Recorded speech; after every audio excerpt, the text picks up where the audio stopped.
že golfoví turisti spotrebujú v Costa del Sol oveľa viac peňazí ako klasickí letní turisti? A práve tu, v najjužnejšej časti Španielska, je najvyššia koncentrácia golfových ihrisk.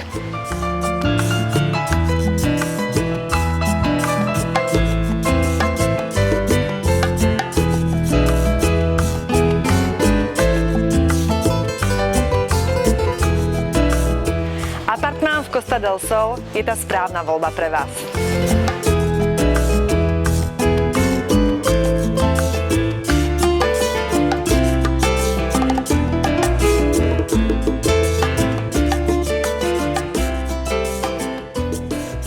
Broker Consulting. Financie, reality spolu.